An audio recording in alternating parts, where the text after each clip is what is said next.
Hello everyone, welcome to today's edition of the Hillbilly Files.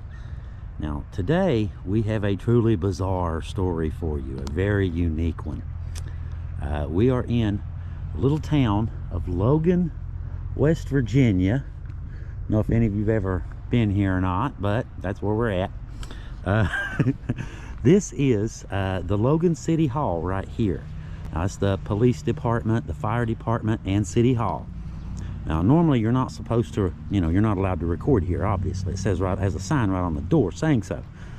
But we told them what we were doing, and we asked for permission, and we got it. They said that would be fine. So we're going to record it, and we're going to proceed and go right ahead. Now, this spot right here where we're at, this is a very unique spot.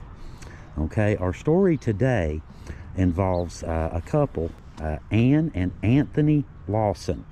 They had migrated to the United States and they came down here.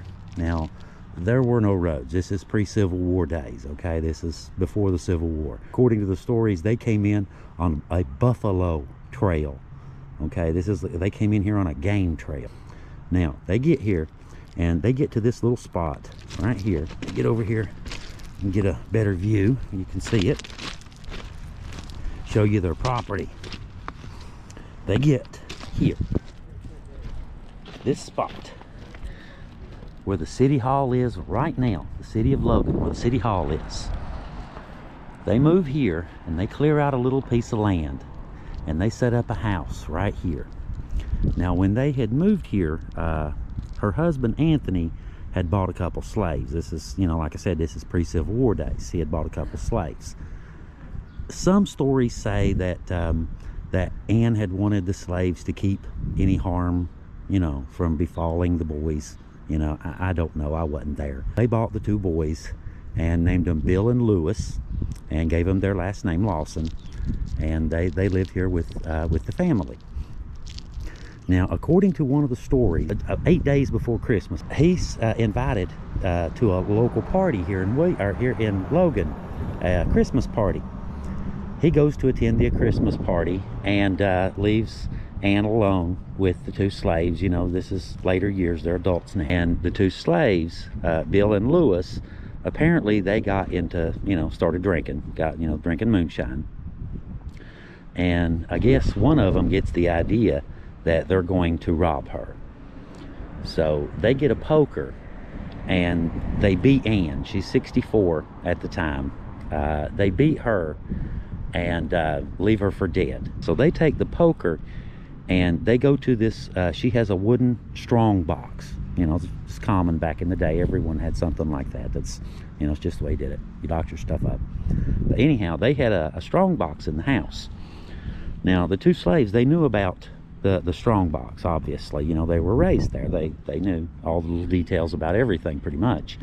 And they get this poker cherry red, and they're trying to get this strong box open, to get the money, to get what's inside of it. Anyhow, they burn the box and all this kind of stuff. And we ran into one article that supposedly says that someone, I'm not exactly sure who, but someone here actually still has the strong box to this day with the burn marks where they tried to get it, tried to open the box. Her husband gets back, he gets home, and she's all but dead. She's just barely alive. And the last thing that she does is she tells who killed her, who did it, what happened. And she passes away. So they grab the two slaves, and long story short, they didn't even have a courthouse here to have a hearing. There was no courthouse. And they have basically an impromptu trial, more or less. And one of them, they hang. Jim. Lewis, the other slave, he was sold. They sold him. But Lewis supposedly, the dog just apparently he works for Frontier, y'all. It's cool. But so there's a legend that Jim could be seen for years. Okay, people swore I knew Jim personally. I was there when Jim was hanged. It's Jim. But the entire town of Logan See, there's an Indian burial ground. Chief Aracoma, this is the island right over there. This was an Indian village, all of this. They lived right over there. The town, where the town is now, is actually built on top of an Indian burial ground. That's right, you heard it. Now, the entire town is said to carry an Indian curse because of the way the Indians were treated. Princess Aracoma, all this sort of thing. Basically, she was killed, and they put her unceremoniously into a grave, and then later years her grave was found and dug up and all this sort of thing, you know. And they say that people sometimes, that it's very common to be building basements here or digging for pipelines or whatever. There's a nursing home, as a matter of fact, that they were building not far from here, that they recently stopped construction on it because they ran into Indian burial grounds underneath. But anyhow, Princess Aracoma's grave, it's just right up there where, you know, her grave was opened. It's just right up here. You know, it's 500 yards, something like that. But this whole area here was an Indian burial ground, and it's said to this day it still carries the Indian curse. The ground is cursed. Now, I was just in City Hall just a second ago, and speaking to one of the ladies that works here, named Jenny, real nice lady. But we're gonna get together with them and do some other stuff for y'all. They're gonna hook us up with some other locals and get some really cool interviews and stuff too. Now, she was telling me about how the town itself is riddled with old tunnels. Now, some of these date back, you know, the Civil War days. Some of them, you know, Prohibition, all the above. They were converted. Some of them were actually converted to a bomb shelter.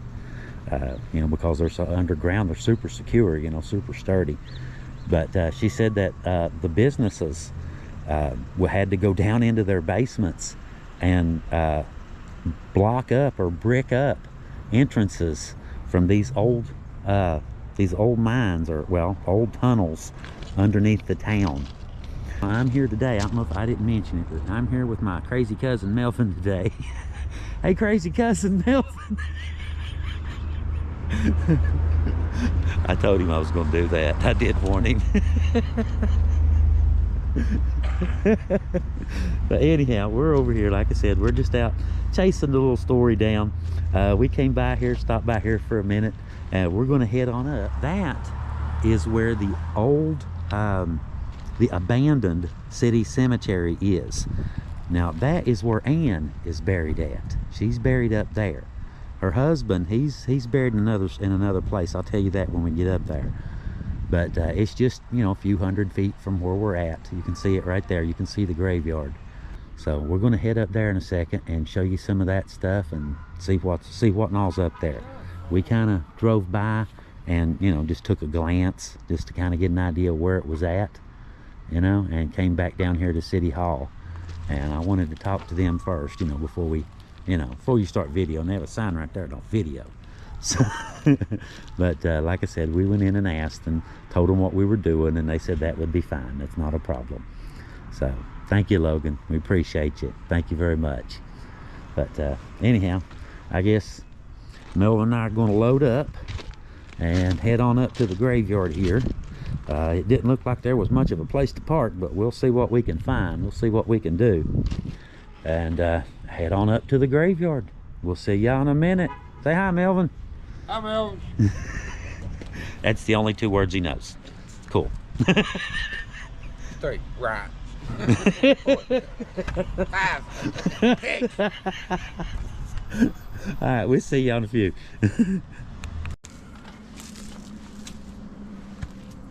Right here are the ones we came for. Now these, I want to check into a little bit and check these out. Now this is Ann's grave. Now, like I said, she was beaten. Her husband found her. Unfortunately, Anthony, about 2 years later, you see, he's not buried here. About 2 years after her death, he was a trader. Like I said, he had the, you know, very first trading business here in Logan, right over there, as a matter of fact. And he was on a trading mission. And he was coming back from Pennsylvania. He had been up there trading, you know, furs and ginseng, that sort of thing. And he was coming back, and he had gotten cholera. And unfortunately, back in the day, you know, you can just take an antibiotic today, you know, and take care of that sort of thing. But they didn't exactly have that sort of thing back then. And anyhow, he dies on the way back. But he died, and he's buried up in Cabell County. This is Logan County. He's buried in Cabell County, where he died in an old Civil War graveyard. And the fence, he has an almost identical headstone and almost identical fence. Now, if you look at this fence, this looks like a lot of, you know, like a lot of other fences, this sort of thing. Keep in mind, this was done in the 1840s. This was a blacksmith that built this fence. Okay, this probably took, oh my God, I don't even know how long it would take to forge something like this. But I mean, if you look at this, look at the quality of this thing. This is almost 200 years old. Yeah, it does. This is almost 200 years old. This old metal. This was hand forged by a blacksmith. Yeah. But anyhow, we're going to see if we can't get a close-up on her grave, because her headstone tells a little bit about it, if I can read it, if it's still legible. I've read it on other, I've seen a picture of the article about her death. That's how I know it. But anyhow, I cannot see much about it. You can't really read it that well. It tells about how she was murdered right there. Murdered by 2 of her slaves. It actually says that.